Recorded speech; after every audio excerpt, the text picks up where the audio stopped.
form a unique community at sea, where mutual aid and support are not just values, but a way of life.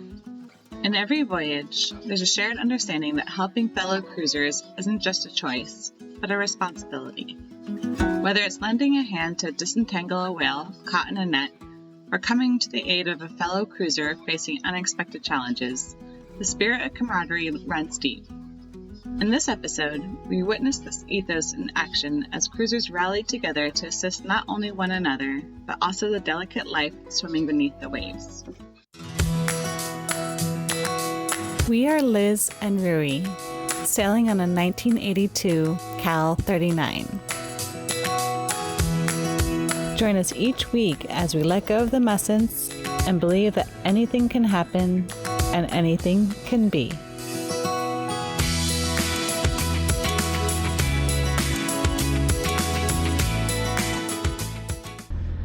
Alright, so it's the next morning after our sail yesterday. We basically had every type of wind. When we came out of the island that we stayed at, through the channel, it was super gnarly, a massive washing machine. And we were able to put a sail up to help us push forward, but the current was super strong. And like I said, it was like a 4-foot washing machine in there. The waves were like 4 feet, you know? And, but we finally made it out.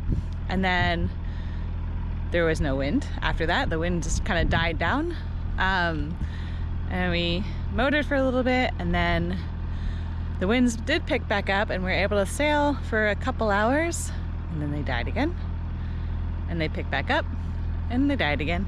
So we were not making much progress. And then it was starting to turn dark, and the heavy winds that come in at sunset came through, and we were in 30 knots with full sails up. And well, we reefed in our Genoa, but it was pretty gnarly for a bit. And then once the sun set, it calmed down, and we had a beautiful 12-knot sail into the anchorage we're in now. I'll show you guys around. So this is a well-known hurricane hole. It's really well protected from all sides. It was like glass this morning, but it's a pretty big area. I guess in hurricane season they fit about 50 boats in here, and as you can see, there's only one other boat in here with us right now. So we just turned on the motor. We're gonna head over to the town. The anchorage is called the Village, but it's the village in the Bay of Los Angeles, which is where we are right now, and go empty our small trash bag and pick up a few things and go meet up with our friends Utopias, who went and anchored over there last night. They beat into those 30-knot winds getting to that anchorage. Didn't look very fun. But we're gonna head off again and set into a new anchorage.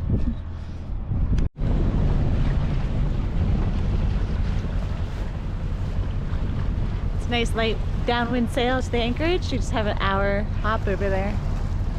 It's a nice little breeze. Help us push us along. So beautiful to see. It's daylight because we were coming by all these islands at night. Now we can see everything. Bahia de Los Angeles, located in the northern end of Sierra Cortez, is a haven for marine life enthusiasts and nature lovers alike.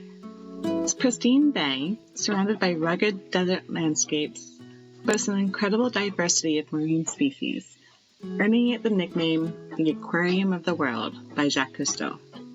It is a favorite spot in the summertime amongst the cruisers of the Sierra Cortez for exactly these reasons. When the water is warm, the diving is amazing. But unfortunately, we were here just a bit too early, so we enjoyed the beauty of this magical area from the waterline. Well, one of us is brave enough to swim, as you'll see in a bit. Alright, so it was a quick stop at the Village. I got some gas for riding me, took in the trash, and had a nice lunch at the restaurant right on the beach. And now we're heading back to the anchorage we're at this morning with our friends over on Utopias.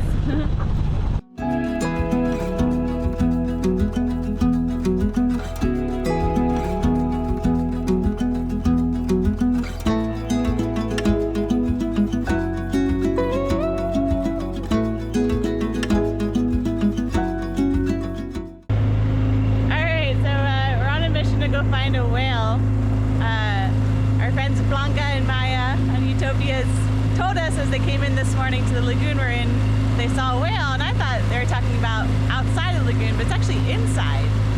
Like, it's quite deep in here. It gets to like 60, 70 feet, I think, or 100 feet when you're coming in. So I just saw it blow its spout, so let's try and get a little closer and see if we can see what we can see. You can see his back. So slow. Oh, I wish I had my phone. My phone would like zoom in better. He's just sitting there. Look at him. Yeah, it's that guy. I hope he's okay.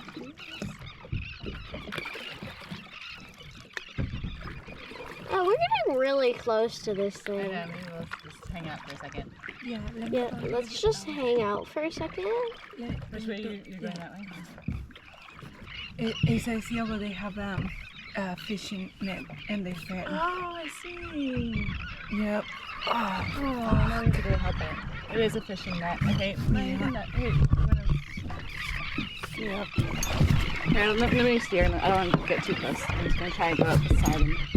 I can get closer. You want me to open it? Oh, this guy has a whale or a fishing net stuck on him.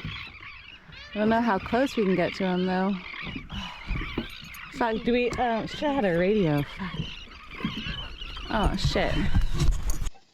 The whale didn't seem to be moving very fast, so we quickly went back and I got Ruri, and Aaron on Utopias jumped in as well. Okay. Somebody's going for a swim.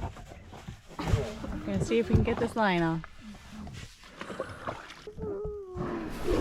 Oh, he went way. Right where we were. Here. Alright, so. Let me just be clear that getting near any whale can be dangerous if not careful.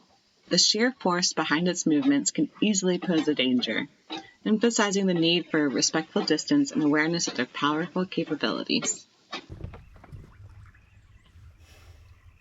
What do you see, babe?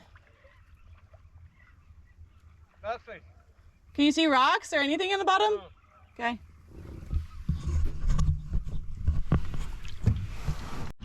Well, apparently trying to find a whale is not as easy as one thinks.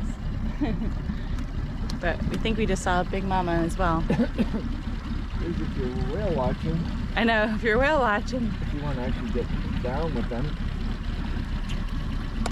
Yeah. But we're just drifting around here trying to see if we can get closer to it so we can help it. Ruri's already got in the water already. So it wasn't too bad, eh? Yeah. There's no clarity, no visibility. It seemed our best chance to help this guy out was when Blanca, Maya, and I had seen it earlier. It was almost as if it was asking for help as it remained so still next to our dinghy. Maybe at the point when we left to get help, it decided we weren't going to help it. And at this point, became a bit more evasive as we tried to carefully get closer to it. Well, we tried our best. He was just swimming out, but like Ruri and Aaron was saying, doesn't seem to be restricting him very much. Just has a buoy attached to his bum. Got a whole net across his whole body. Yeah. There's some sea lions. Yeah, I'm okay with it. Come back, I wanted to talk to you.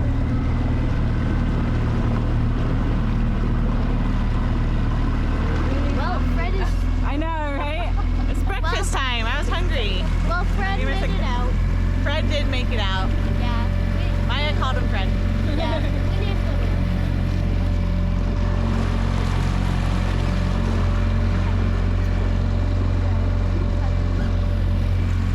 Things people do before breakfast. Try and rescue a whale. After this happened, I was able to get in touch with folks who have much more experience helping out whales who are tangled in nets. As soon as I got back to the boat, I reached out to an international whale organization, and they did respond quickly, but sadly didn't seem to be motivated to help this guy out. I was astonished at the response. So after that, I posted on the Sailing Mexico Facebook group, hoping someone knew of a team nearby that could help it. Turns out there are quite a few. Unfortunately, we didn't get close enough to it, so I didn't have a clear photo. But I could give its estimated size and what type of whale I thought it was, the color of the net, and the color of the buoy attached to its tail. They did go out that afternoon, as well as 2 more times the next day, but she was being invasive with them. They are super to keep in touch with me and said that since she was moving so quickly, the net wouldn't be harming her movement, and that they suspected she would be able to free herself of it. But if we did see her again as we sailed south, to let them know, and that a disentanglement team further south in Loretto would be on the watch for her. On top. This is good. I'm like the fire expert. I've lit like thousands of fires. You like lighting up. My buddy Will, he has his birthday's in November. After our lovely bonfire the evening before, we set off early in the morning to our next anchorage, and the wind seemed to be on our side this time. We were sailing to Bahia San Francisco, where the helping continued, but this time it was a human, not a whale.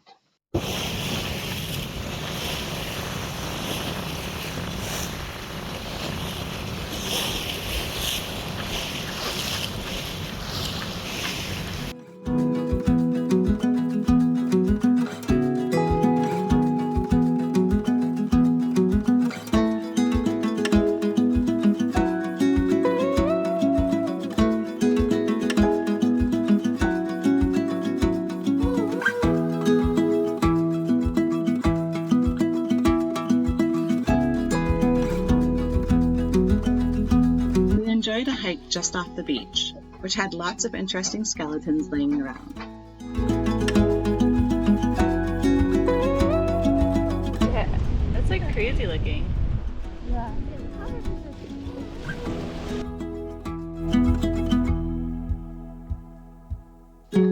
After hiking up a bit, you can see the impressive caves and formations of the sandstone.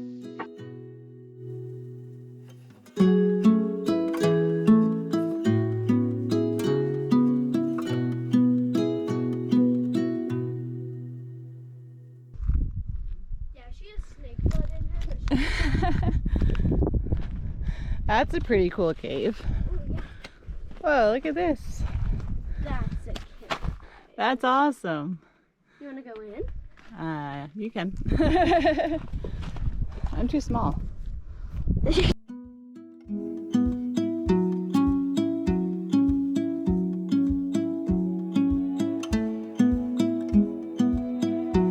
The next morning, we set off to go pick up some folks on the beach. We had received a message asking to help out a nearby boat. The husband had broken his ankle while hiking and was sent to Los Cabos to have surgery. The wife was left to take care of the boat and hired assistance from folks they knew to help her get it back to Cabo. We were happy to help out by picking up the captain and his crew. We also got to see a little bit more of the anchorage nearby.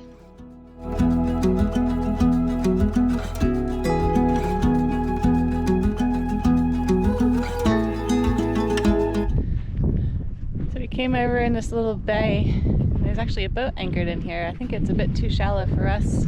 Couldn't tell by the charts, but we're here to pick up a captain and a crew for this boat that I guess the husband broke his leg. I don't know whether it was hiking or what, but the lady kind of reached out and she couldn't get, the dinghy was on the shore for when it was really bashing about 40 knots the other night. So I guess the dinghy is out of service right now. So she asked us to come and pick him up. So just waiting, but there's a nice guy who's camping at the end of the beach and he has a little motorbike, so he went up to the gate because he said it was locked the other day. But hopefully they'll be here soon. Don't be fired.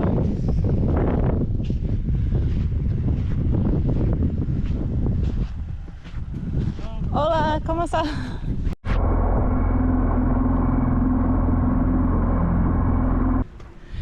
Alright, so we dropped them off. It was a successful trip. The captain and his crew got on the boat and I guess they're setting off today and heading south like us. Although they'll go a bit faster on a big Nordhaven like that. But the lady Tracy, who was the with her husband Jeff, Jeff was the one who broke his leg. They're on a boat called Great Adventure. And Tracy was really sweet and really kind and so thankful. She even gave us 2 bottles Veuve Clicquot, which is my favorite. It's my favorite champagne.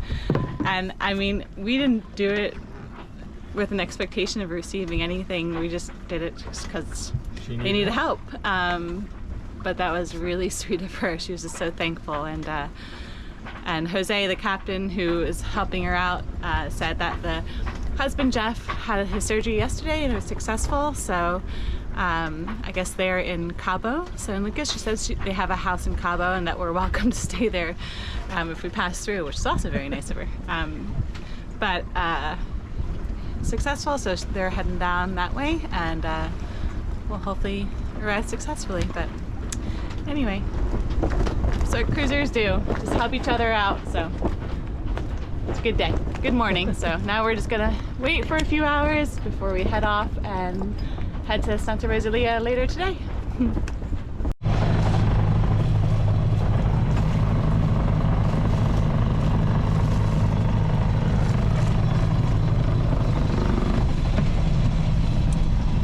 Alright, so we're off to the next anchorage in Santa Rosalia, which is about 16 hours at 5 knots, so we'll see how we get along.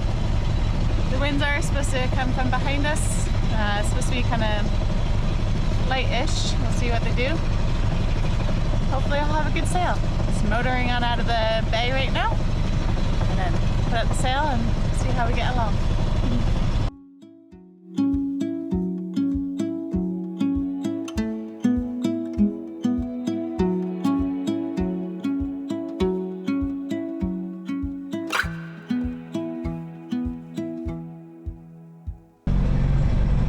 Well, we had some wind, and then we didn't have some wind. I was hoping to see a Cortez. We will be getting 25, 30 knots in the next half hour or so. Well, I don't know if I want to say hopefully, but it was supposed to be 10, 15 knots on the beam. And it was that for a little bit, until the winds just started dying, and now it's pretty much dead. Leaving the jib out, it's okay. Just maybe wishing for some wind to come in, but if it gets too shaky, I'll furl it in. But yeah, see you at Cortez. See you Cortez sailing.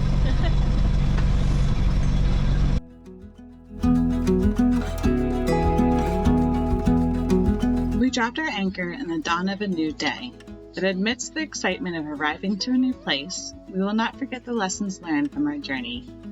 For in every cove and beneath every wave, there lies the opportunity to continue our voyage not just as adventurers, but as stewards of the sea and advocates of kindness.